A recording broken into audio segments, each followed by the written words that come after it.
चेतन एक 21 साल का नौजवान युवक था जो रामपुर गांव में अपनी मां शीला देवी के साथ रहता था। उसके पिताजी का 3 साल पहले स्वर्गवास हो चुका था, इसलिए अब दुनिया में उसकी माताजी के उसका कोई नहीं था। चेतन का पढ़ने लिखने में बिल्कुल भी मन नहीं लगता था। वह काफी आलसी किस्म का लड़का था। उसकी इस आदत से उसकी माँ भी बहुत परेशान रहती थी। उन्होंने उसे कई बार समझाने की कोशिश की कि बेटा, अगर पढ़ाई लिखाई नहीं कर रहे हो तो कम से कम कुछ काम ही कर लो, लेकिन वह अपनी माँ की एक भी बात नहीं सुनता था। वह पूरे दिन सोता और शाम को गांव के कुछ लड़कों के साथ मटर गश्ती करने निकल जाया करता था और देर रात को लौटकर आता था। उसकी माँ जैसे तैसे मेहनत मजदूरी करके उसका और खुद का पेट पालती थी। चेतन को बचपन से ही भूतों और प्रेतों में काफी दिलचस्पी थी। वह रोज रोज अपने दोस्तों से नई नई हॉन्टेड जगहों के बारे में जानकारियां लेता रहता था। आज शाम को भी चेतन अपने दोस्तों के साथ बैठा गप्पे लड़ा रहा था। तभी उसके एक दोस्त राहुल ने उससे कहा, अरे यार चेतन, अपने गांव के पास थोड़ी दूर पर जो जंगल है ना, छोटा सा, उसे काफी डरावना माना जाता है। ऐसा कहते हैं कि उसमें आज से करीब 12 साल पहले एक औरत को जलाकर मार दिया गया था, और तभी से अगर रात के 12 बजे के बाद उस जंगल के आसपास भी कोई चला जाए तो वह जिंदा वापस नहीं आता। राहुल की बात सुनकर एक लड़का बोला जिसका नाम दिवाकर था। उसने राहुल से पूछा, अरे लेकिन वहाँ तो गांव के लोग रोज जाते हैं कुएं से पानी भरने, तो उन्हें तो कुछ नहीं होता है। उसकी बात सुनकर राहुल जवाब देते हुए कहता है, शायद तूने मेरी बात ध्यान से नहीं सुनी। मैंने ये कहा है कि जो रात के 12 बजे उस जंगल या उस कुएं के आसपास जाते हैं वह जीवित नहीं आते हैं, और गांव के लोग तो कुएं से पानी भरने दिन में जाते हैं। तूने क्या किसी को रात के समय उस कुएं के आसपास कभी देखा है? राहुल की बात सुनकर दिवाकर ना में सिर हिलाते हुए कहता है, नहीं यार, दिन में तो सब जाते हैं, लेकिन रात में मैंने किसी को नहीं देखा। चेतन उन दोनों की बात बड़ी दिलचस्पी से सुन रहा था। उसने उन दोनों की ओर देखते हुए कहा, चलो इस जगह का भी टेस्ट कर ही लेते हैं आज। चेतन की यह बात सुनकर उन दोनों की आंखें डर से बड़ी हो जाती हैं। यार तू पागल है क्या? आज तक वहां पर 5 लोग अपनी जान गंवा चुके हैं, इसलिए वहां पर जाना बिल्कुल भी सुरक्षित नहीं है, राहुल ने कहा। राहुल की बात सुनकर दिवाकर भी उसका साथ देते हुए कहा, भाई हम जानते हैं कि तुझे डरावनी जगहों पर घूमने का कितना शौक है, लेकिन भाई मेरी बात मान ले और इस जगह पर जाने की गलती मत करना। उन दोनों की बातें सुनकर चेतन हंसते हुए कहता है, तुम दोनों कितने डरपोक हो यार। आज तक जहां जहां भी मैं गया हूं वहां तो मुझे कुछ भी महसूस नहीं हुआ, तो यहाँ पर भी कुछ नहीं होगा। ये तो बस लोगों ने मनगढ़ंत कहानियां बनाई हैं। चेतन की बात सुन के एक बार फिर राहुल उससे बोला, भाई अगर तू हमें दिल से दोस्त मानता है तो तू वहां नहीं जाएगा। राहुल की बात सुनकर चेतन कहता है, चल ठीक है यार, तो इतना कह रहा है तो नहीं जाऊंगा। लेकिन चैतन्य मन ही मन उस जगह जाने का अपना पूरा मन बना लिया था। चेतन उस जगह पर जाने का पूरा मन बना चुका था। उसने काफी देर अपने दोस्तों के साथ मटर गश्ती की और करीब रात के 9 बजे अपने घर पहुंचा। घर पर माँ उसकी ही प्रतीक्षा में बैठी थी।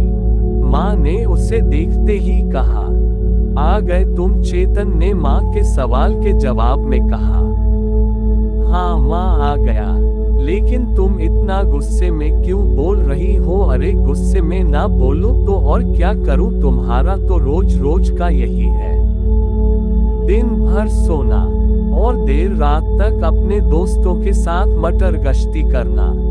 काम धाम तो तुम्हें कुछ करना नहीं है। पता नहीं मेरे बाद तुम्हारा क्या होगा। माँ की यह बातें सुनकर चेतन कहता है, अरे माँ, आप भी कैसी बातें कर रही हो, आपको कभी कुछ नहीं होगा। जब तक मैं हूँ आपको चिंता करने की कोई जरूरत नहीं है। मैं कल ही कोई काम ढूंढता हूँ। चेतन की बात सुनकर माँ ने कहा, ये तो तुम रोज ही कहते हो, लेकिन करते किसी भी दिन नहीं। खैर, जल्दी से हाथ मुंह धो लो, मैंने खाना लगा दिया है। माँ की बात सुनकर चेतन फौरन हाथ धोता है और खाना खाने बैठ जाता है। चेतन खाना खाते हुए भी उसी जगह के बारे में सोच रहा था। उसने जल्दी जल्दी अपना खाना खत्म किया और सोने के लिए कमरे में चला गया। लेकिन उसे सोना कहाँ था, उसे तो किसी तरह 3 घंटे बिताने थे। उसके बाद वह उस जगह का पता लगाने वाला था। 3 घंटे बाद रात का सन्नाटा चारों ओर छाया हुआ था। बस अगर कुछ सुनाई दे रहा था तो वह ठीक झींगुरों की आवाजें। पूरा गांव नींद की वादियों में समाया हुआ था, लेकिन चेतन अब उस डरावने जंगल में पहुंच चुका था। उसके हाथ में एक टॉर्च थी, जिसकी रोशनी में वह आगे बढ़ रहा था। हालांकि चेतन इससे पहले भी कई ऐसी डरावनी जगहों पर गया था, लेकिन आज उसे कुछ अजीब सा एहसास हो रहा था। उसने अपने मन में सोचा, बाप रे बाप, ये तो सच में बड़ी डरावनी जगह है। कहीं राहुल सच तो नहीं कह रहा था? नहीं नहीं, यह मैं क्या सोच रहा हूँ। जब मैं ऐसी और जगहों पर गया था, वह जगह भी तो इतनी ही डरावनी थी। अरे ये भूत चुड़ैल कुछ नहीं होता। उसे उस जंगल में घूमते हुए लगभग 50 मिनट गुजर चुके थे, लेकिन अभी तक उसे कुछ भी एहसास नहीं हुआ था। उसने अपने मन ही मन में कहा, अरे यार, यह मेरे दोस्त भी नहीं है, ना जाने कैसी कैसी बकवास जगहों के बारे में बताते हैं। यहाँ भी कुछ नहीं मिला। चल चेतन, अब तो वापस ही चलना पड़ेगा। जरा सुनिए इस आवाज। सुन चेतन घबरा कर पीछे पलटा। जरा सुनिए इस आवाज को सुनकर चेतन चौंक गया। उसने पीछे मुड़कर देखा तो पीछे एक 21 से 22 साल की एक खूबसूरत लड़की, जिसके हाथ में एक पानी से भरी बाल्टी थी, चेतन के पीछे खड़ी मुस्कुरा रही थी। इतनी रात को ऐसे अचानक उस लड़की को देखकर चेतन कुछ घबरा सा जाता है, लेकिन अगले ही पल उसकी नजर उस लड़की के पैरों की तरफ जाती है तो वह देखता है कि वह लड़की लंगड़ा रही थी और उस लड़की के हाव भाव से ऐसा लग रहा था कि वह काफी दर्द में है। इसलिए चेतन ने सबसे पहले उस लड़की के हाथ से वह बाल्टी ली और उससे पूछा, तुम कौन हो और तुम इतनी रात को इस भयानक जंगल में क्या कर रही हो और तुम्हें ये चोट कैसे लग गई? चेतन के सवालों को सुनकर उस लड़की ने कहा, मेरा नाम दिव्या है और मैं यही पास में ही अपनी झोपड़ी में रहती हूँ। दरअसल मैं यहाँ पर पानी भरने आई थी। मैं पानी भरकर जा ही रही थी कि तभी मेरा पाँव फिसल गया और मैं गिर गई और मेरे पैरों में मोच आ गई और तभी मैंने आपको देखा तो आपसे सहायता मांगी।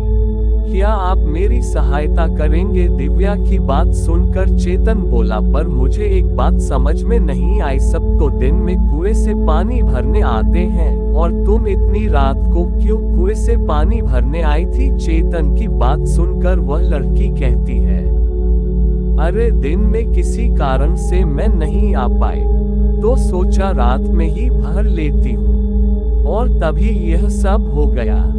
अब आप ये सब छोड़िए ना, आप मेरी सहायता करेंगे या नहीं? वह लड़की कुछ खींचते हुए बोली। उस लड़की को यूं खींचता देख चेतन ने कहा, ठीक है, मैं तुम्हारी सहायता कर देता हूँ। बताओ कहाँ है तुम्हारा घर? चेतन की बात सुनकर वह लड़की चेतन से कहती है, वह सामने जो आप एक बल्ब देख रहे हैं ना, वह मेरे ही घर का बल्ब जल रहा है।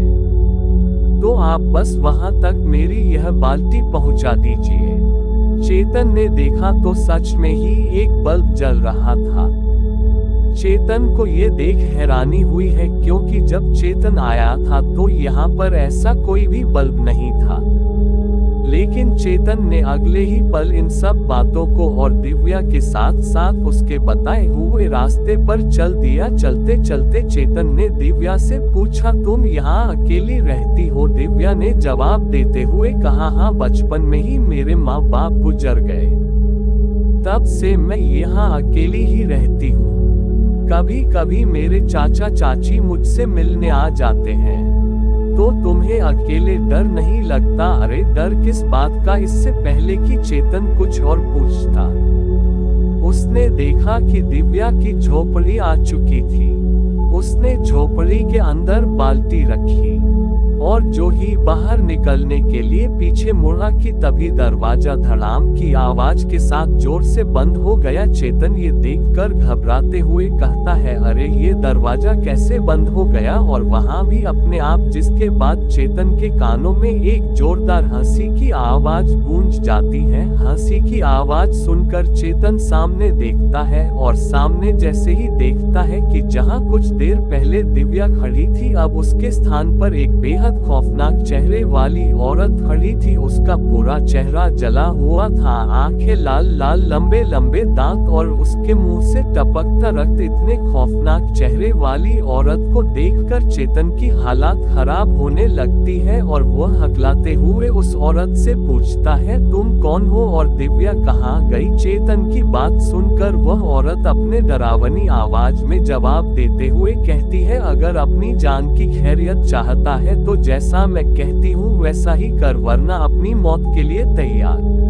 हो जा। ये कहकर वह औरत चेतन की तरफ बढ़ने लगती है, जिसे देख चेतन अपने स्थान पर थर थर कांपने लगता है। वह औरत चेतन के हाथ पकड़ती है और उसके बाद वह उस झोपड़ी के एक कोने में ले जाती है और उसके हाथ में फावड़ा देते हुए कहती है, अब जल्दी जल्दी इस जगह को खोद। लेकिन चेतन की तो डर के मारे हालत खराब थी। वह हाथ में फावड़ा पकड़े कांप रहा था। अपने आदेश का पालन न होते हुए वह औरत गुस्से से बोलती है। इसके बाद वह चेतन का गला पकड़ लेती है और उसे ऊपर उठा देती है। चेतन का दाम घुटने लगता है। वह झटपटा रहा था, चेतन दर्द में तड़प रहा था, लेकिन यहाँ पर उसकी सहायता के लिए कोई नहीं था। चेतन को अपने दोस्त राहुल की वह बात याद आती है, भाई उस जगह पर आज तक जो भी गया है वह जिंदा वापस नहीं आया है। चेतन शायद अब ये समझ चुका था कि अब उसके मृत्यु निश्चित है कि तभी यातायात वह औरत एक जोरदार चीख मरती है और दूर जाकर गिरती है। उस औरत को दूर जाते ही चेतन धरती पर गिरता है, लेकिन वह जल्दी से उठता है और देखता है कि सामने एक खूबसूरत लड़की खड़ी हुई थी। ये देखकर वह अपने मन में सोचता है, एक मुसीबत कम थी क्या जो ये भी आ गई। लेकिन तभी वह देखता है कि वह दोनों लड़कियां आमने सामने आ जाती है। वह खौफनाक चेहरे वाली लड़की उस दूसरी लड़की से कहती है, मनीषा तुमने एक बार फिर मेरे बीच में आने की गलती कर दी है। पिछली बार तो तुम बच गई थी, लेकिन इस बार मैं तुम्हें मौका ही नहीं दूंगी। उसकी बात सुनकर मनीषा हंसते हुए कहती है, वह तो वक्त ही बताया कि कौन किसको मौके की जरूरत पड़ती है और किसे नहीं। ये बात सुनकर वह खौफनाक औरत अपने मुंह से एक जोरदार फूंक मनीषा की तरफ मारती है, जिससे मनीषा को कुछ नहीं होता, वह एक इंच भी नहीं हिलती। ये देखकर वह खौफनाक औरत और ज्यादा गुस्से से भर जाती है।